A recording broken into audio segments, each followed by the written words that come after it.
என் உயிரோடு கலந்திருக்கக்கூடிய தலைவர் கலைஞர் அவர்களின் உயிரினும் உயிரான அன்பு உடன்பிறப்புகள் உங்கள் அனைவருக்கும் என் அன்பான வணக்கம்.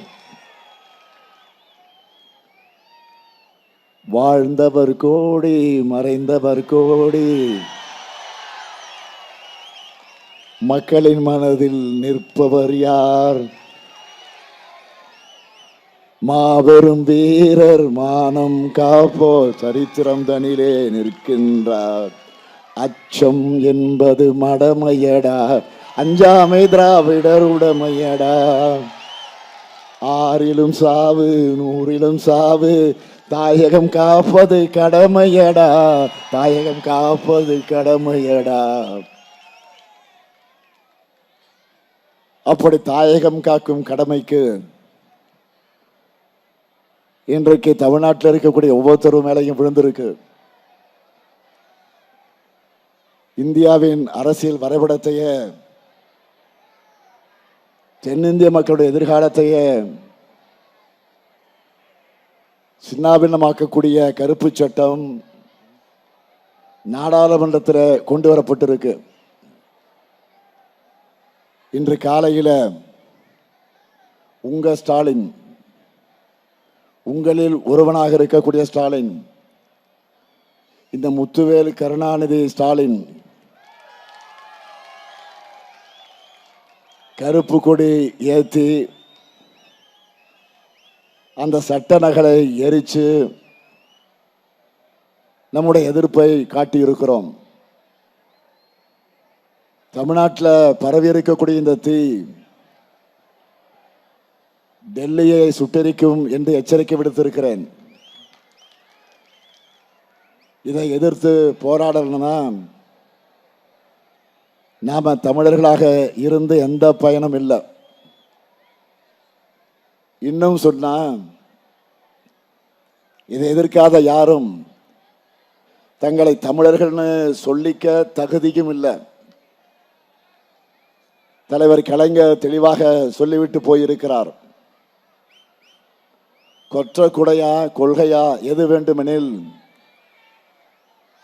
கொள்கையை விற்று பிழைக்க வேறு நபர் பார் என்போம். ஆட்சி வரும் போகும் நிலையல்ல, ஐயா அண்ணா வகுத்த கொள்கை போகாது வாழும் நிலையாக என அன்றே சொல்லிவிட்டார். தேர்தல், ஆட்சி அதிகாரம், இது எல்லாமே நமக்கு இரண்டாம் பட்சம்தான். தமிழ்நாட்டை காப்பாற்றணும்னு தான் ஆட்சிக்கு வந்தோம். இப்போ தமிழ்நாட்டுக்கு ஆபத்துனா திமுக பார்த்துட்டு சும்மா இருக்குமா? உயிரே போனாலும் திமுக இந்த அநியாயத்தை தடுக்கும். வடக்கோடு போர் செய்து தமிழ்நாட்டுக்கு என்ன புதுசா? நல்லாவே பழக்கப்பட்டது தானே. தந்தை பெரியாரும் அண்ணாவும் தமிழ்நாட்டு தலைவர் கலைஞரும் ஏற்கனவே செய்த போர் இது. அப்போ அவங்களுடைய தளபதியாக அந்த போர்ல பங்கெடுத்த இந்த ஸ்டாலின் இன்னைக்கு நானே தலைமை தாங்கி போரை நடத்துகிற கடமையை காலமும் தமிழ்நாட்டு மக்களும் எனக்கு வழங்கியிருக்காங்க. திராவிட பெருந்தலைவர சுழற்சிய வாள் இன்றைக்கு என் கைக்கு வந்து சேர்ந்திருக்கு. போருக்கு நான் தயார், நீங்க தயாரா? சண்டை செய்ய நான் ரெடி, நீங்க ரெடியா? தமிழ்நாடு மொத்தமும் சுத்தி வந்து கேட்டுட்டேன், எல்லாரும் ரெடி. பெரும்போருக்கு பெரம்பலூர் ரெடியா? பெரும்போருக்கு பெரம்பலூர் ரெடியா? வடக்கே கங்கை வரை சென்று வெற்றி கொண்ட ராஜேந்திர சோழனின் அரியலூர் ரெடியா? அரியலூர் ரெடியா? நன்றி. இப்போ நம்ம வெற்றி வேட்பாளர்களை உங்க அனுமதியோடு அறிமுகப்படுத்த போகிறேன். அறிமுகப்படுத்தலாமா? உங்க அனுமதியோட அனுமதிப்படுத்தலாமா? முதல்ல குன்னம் சட்டமன்ற தொகுதி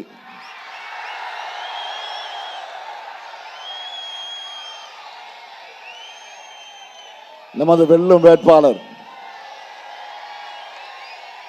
அமைச்சர் எஸ் சிவசங்கர் அவர்கள்.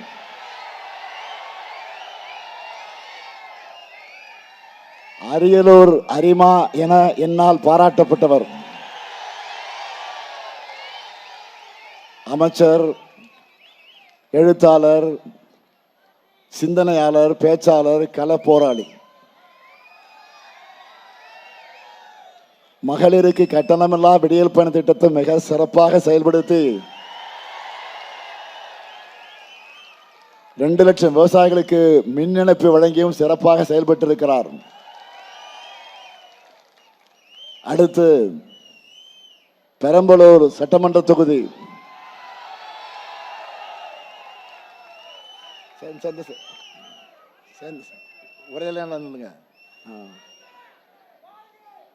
நமது வெல்லும் வேட்பாளர் டாக்டர் ஜெயலட்சுமி அவர்கள்.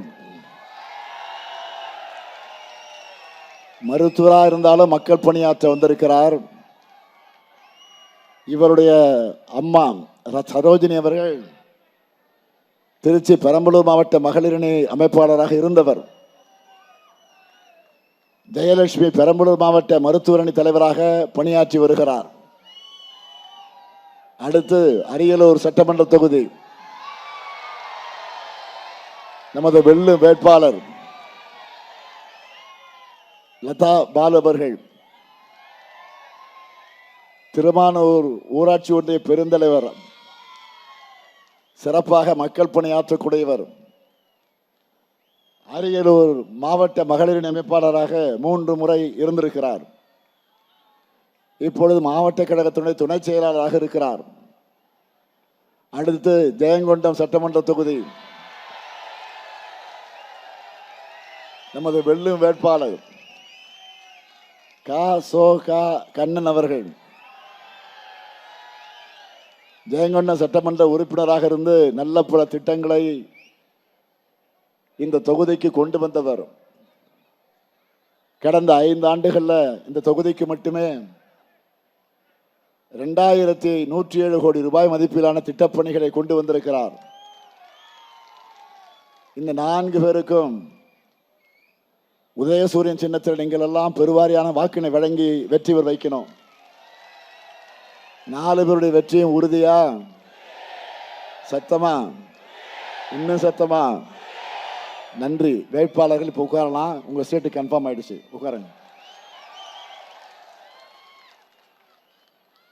இந்த அரியலூர் பெரம்பலூர் மாவட்டங்களுக்கு நம்ம திராவிட மாடல் ஆட்சியில் செஞ்சு தந்திருக்கக்கூடிய நலத்திட்ட பணிகளை சில முக்கியமானவற்றை நான் குறிப்பிட்டு காட்ட விரும்புகிறேன். சிலவற்றை மட்டும். அரியலூரை பொறுத்த வரைக்கும் பல ஆயிரம் பேருக்கு வேலை வாய்ப்பு தரக்கூடிய ஜெயங்கொண்டத்தில் காலனி தொழிற்சாலை, கங்கை சோழபுரத்தில் மாபெரும் அருங்காட்சியகம், மாமன்னர் ராஜராஜன் பிறந்த ஆடி திருவாதிரை நாளை அரசு விழாவாக அறிவித்து கொண்டாடி கொண்டிருக்கிறோம். ஜெயங்கொண்டம் அரசு கலை மற்றும் அறிவியல் கல்லூரிக்கு புது கட்டடம், ஜெயங்கொண்டம் அரசு மருத்துவமனை மாவட்ட தலைமை மருத்துவமனையாக தர உயர்வு, ஆண்டிமடத்திற்கு புதிய தீயணைப்பு நிலையம், அரியலூர்ல 8 கோடி ரூபாய் மதிப்பில் புதிய பேருந்து நிலையம், மருதையாற்றின் குறுக்கே தடுப்பணை, அரியலூர்ல புதிய. அதே போல பெரம்பலூர் மாவட்டத்தில் பெரம்பலூர் நகராட்சி மாநகராட்சியாக தரம் உயர்வு, பெரம்பலூர் மாவட்டம் அரும்பாவூர்ல கைவினைஞர்கள் நலனுக்காக பொது பயன்பாட்டு மையம், வேப்பூர் மற்றும் செந்துறை அரசு மருத்துவமனைகளில் புதிய கட்டடங்கள், கொலைக்கானத்தம் பகுதியில் துணை மின் நிலையம், வேப்பூர் அரசு கல்லூரியில விடுதி கட்டிடம், குன்னத்தில் புதிய பேருந்து பணிமனை மற்றும் ஐடிஐ கட்டடம், குலகானத்தம் பகுதியில் புதிய அரசு கல்லூரி, ஆடுதுறை ஆக்கனூர் உயர்மட்ட மேம்பாலம், செந்துறையில் துணை மின் நிலையம், பெரிய வெண்மணியில் அரசு மாதிரி பள்ளி மற்றும் விடுதிகள், ரூபாய் 350 கோடி ரூபாயில் காவேரி கொள்ளிடம் கூட்டு குடிநீர் திட்டம், எறையூரில் புதிய சிப்காட் பூங்கா, பெரம்பலூர் அரசு மருத்துவமனைக்கு புதிய கட்டிடங்கள், பாடலூர் அருகே திருவள்ளுக்குறிச்சியில் ஆவின் பால் பவுடர் தயாரிக்கக்கூடிய தொழிற்சாலை. இப்படிப்பட்ட சாதனைகளுக்கு சொந்தக்கார அரசு தான் திராவிட மாடல் அரசு. இத்தனை சாதனைகளை செஞ்சுட்டு தான் உங்களுடைய ஆதரவை கேட்க வந்திருக்கிறேன். தொகுதி மறுவரையறை தொடர்பாக அரசியல் ரீதியா நான் விளக்கிட்டேன். இப்ப இல்ல, ஓராண்டுக்கு மேல குரல் கொடுத்துட்டு இருக்கிறேன். தெலுங்கானா மாநிலத்தினுடைய முதலமைச்சர் மாண்புமிகு ரேவந்த் அவர்கள் ஒரு பதிவு போட்டிருக்கிறார். இந்தியாவில் நீங்க தான் இதை முதல்ல சொல்லி எச்சரிச்சிங்க. நீங்க சொன்ன மாதிரி இப்ப நடக்குதுன்னு அவருடைய கடிதத்தில் குறிப்பிட்டிருக்கிறார். தொகுதி மறுவரை ஆபத்தை இன்னும் எளிமையாக சொல்ல வேண்டும் என்று சொன்னால், நிறைய பேர் என்கிட்ட கோரிக்கை வச்சாங்க. ஒரு கதை சொல்றேன், சொல்லலாமா? நீங்க ஒரு கம்பெனியில் வேலை செய்றீங்க, உங்களுக்கு 10,000 சம்பளம், உண்மையா உழைக்கிறீங்க, சொல்ற வேலை எல்லாத்தையும் நீங்க சிறப்பா செய்யறீங்க, உங்களால தான் அந்த கம்பெனிக்கு லாபமே கிடைக்குது. இன்னொரு ஆளு அதே கம்பெனியில ஊழியராக இருக்கிறார். உங்களுக்கு கொடுக்கறத விட அந்த ஆளுக்கு 2 மடங்கா, அவருக்கு 10,000, இவருக்கு 2 மடங்கு 20,000 சம்பளம் கொடுக்கிறாங்க. ஆனா சொல்ற எந்த வேலையும் அந்த ஆளு சரியா செய்ய மாட்டார். இப்ப எல்லாருக்கும் சம்பளத்தை உயர்த்த போற நேரத்தில் வேலையே செய்யாத அந்த ஆளுக்கு 20,000 50,000 சொன்னா எல்லா வேலையும் கரெக்டா செஞ்சு கொண்டிருக்கக்கூடிய இவருக்கு 10,000 12,000 கொடுத்தா அது நியாயமா அநியாயமா? இதுக்கு பேர் அயோக்கியத்தனமா இல்லையா? நீங்களே சொல்லுங்க. நமக்கு தான் 2,000 கூட வருதுன்னு யாராவது நினைப்போமா? மாட்டோம். அந்த வேலையை செய்தவனுக்கு மேலும் மேலும் வாரி வழங்கிட்டு அவனுடைய சுமையும் நம்ம மேல ஏற்றி வச்சு நம்ம கேள்வி கேட்பாமா இருப்போமா மாட்டோமா? நமக்கு ப்ரமோஷன் கொடுக்கலான்னு கூட பரவாயில்லை, இருக்கிறதையும் பிடுங்கினா என்ன பண்றது? இதுதான் தொகுதி மறுவரையறை. இதை எதிர்த்து தான் நாம போராடுறோம். ஒட்டுமொத்த தென் மாநிலங்களும் போராடுது. நாம உரிமைக்காக போராடிக்கிட்டு இருக்கிறோம். பிரதமர்கிட்ட இது தொடர்பா விளக்கத்தையும் வாக்குறுதியும் கேட்கிறோம். ஆனா இப்படிப்பட்ட நேரத்தில் நேற்று கொஞ்சம் கூட கூச்சமே இல்லாம அவர் நாகர்கோயிலில் சும்மா ஷோ காட்டிட்டு போயிருக்கிறார். கிண்டலா சொல்ல, உண்மையாவே ரோடு ஷோ அதை மட்டும் நடத்திட்டு போயிருக்கிறார். நாம கேட்ட கேள்விக்கும் பதில் இல்லை. மோடி வரும்போது அவருக்கு பூத்துவ போயிருக்கிறார், பூவத்துவத்துக்கு போயிருக்கிறார். தெரியுமா? நம்ம பழனிசாமி. பிரதமர் கூட நம்ம கிட்ட பழனிசாமி இது பத்தி ஏதாச்சும் கேட்பாரா அப்படின்னு யோசிச்சிருப்பார் அவரு. ஆனா பழனிசாமி அவருடைய கூட ஜீப்ல நின்றுட்டு ஊர்வலம் போனதோட சரி, ஒன்றும் பேசல. பிரதமரா பார்த்து பழனிசாமி சிரிச்ச சிரிப்பிலேயே அவருக்கு புரிஞ்சிருக்கும், இந்த அடிமை குரல் கொடுக்க மாட்டார், இவர் வச்சுக்கிட்டு என்ன வேணாலும் பண்ணலாம் என்று பிரதமர் மோடி நினைச்சிருப்பார். அவர் நினைச்சதுக்கு மேல சிறந்த அடிமை என காட்டுவது போல இன்னைக்கு அவர் பேசியிருக்கிறார்.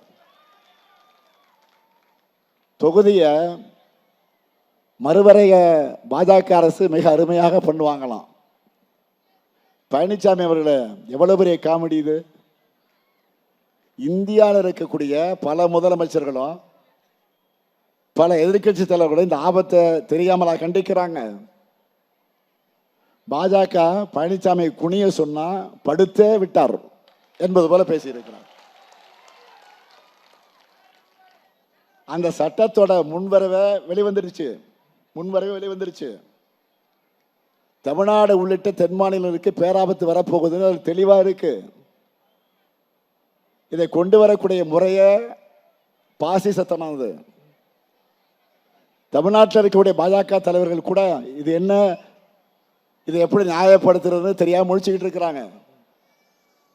ஆனால் பழனிசாமி அவங்களையெல்லாம் முந்தி கொட்ட மாதிரி முந்திக்கிட்டு முட்டு கொடுத்துட்டு இருக்கிறாரு.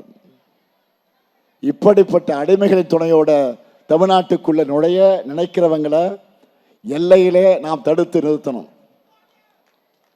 10 தோல்வி பழனிசாமிக்கு 11வது தோல்வியும் நாம் வழங்கணும். அதுவும் இந்த 11வது தோல்வி மறக்க முடியாத தோல்வியா இருக்கணும். பொதுவா 18 வருஷம் சபரிமலை போறவங்கள குருசாமின்னு ஆன்மீக அன்பர்கள் சொல்லுவாங்க. ஆனால் பழனிசாமி அதிமுக தலைமை பொறுப்பில் தொடர்ந்தா 18 முறை தொடர்ந்து தோத்தா தோல்வியிலே குருசாமி பழனிசாமின்னு மாறிடுவார். எப்படியெல்லாம் இதை பிளான் பண்ணி கொண்டு வந்திருக்கிறாங்க. தமிழ்நாட்டுக்கு முதற்கட்டத்தில் தேர்தல் வைக்காம கொஞ்சம் தள்ளி வச்சா திமுக வெற்றி பெறக்கூடிய எண்ணிக்கையாவது குறையுமா என்று பாஜக ஒரு கணக்கு போட்டாங்க. ஆனால் அதுவும் இப்போ தப்பு கணக்காக போயிடுச்சு. ஒவ்வொரு நாளும் ஊடகங்களை வர்ற கருத்து கணிப்புகளை பார்த்தாலே தெரியுது. முதல்ல 180 அப்படின்னு போட்டாங்க நமக்கு. இப்போ 190, 200 போட ஆரம்பிச்சிட்டாங்க. தேர்தலுக்குள்ள 200 கிராஸ் பண்ணிடும். அதுவும் தொகுதி மறுவரைய ஆபத்தை கூட எதிர்த்து பேசாத அதிமுக கூட்டணி 234 தொகுதி தோல்வி அடைஞ்சாலும் ஆச்சரியப்பட எதுவும் இல்லை. ஏன்னா தமிழ்நாட்டு மக்கள் அந்த அளவுக்கு கொதிச்சு போயிருக்காங்க. இதுக்கு கூட பேசலன்னா வேற எதுக்கு தான் பழனிசாமி வாய் துறப்பாருன்னு கேட்குறாங்க. வளர்த்து விட்ட செங்கோட்டையனுக்கு துரோகம், பதவி கொடுத்த அம்மையார் சசிகலா தினகரனுக்கு துரோகம், நம்முடைய சகோதரர் ஓபிஎஸ் அவர்களுக்கு துரோகம், அவைத்தலைவரா இவங்க ஆட்சியை காப்பாற்றின தனபால் அவர்களுக்கு துரோகம், சிஏஏ எஃப்சிஆர்ஏ போன்ற சட்டங்களுக்கு முட்டு கொடுத்து சிறுபான்மையின மக்களுக்கு துரோகம், 3 வேளாண் சட்டங்களுக்கு முட்டு கொடுத்து விவசாயிகளுக்கு துரோகம், அம்மையார் ஜெயலலிதா அவர்கள் எதிர்த்த பாஜக கூட கூட்டணி சேர்ந்து அவருக்கும் துரோகம்,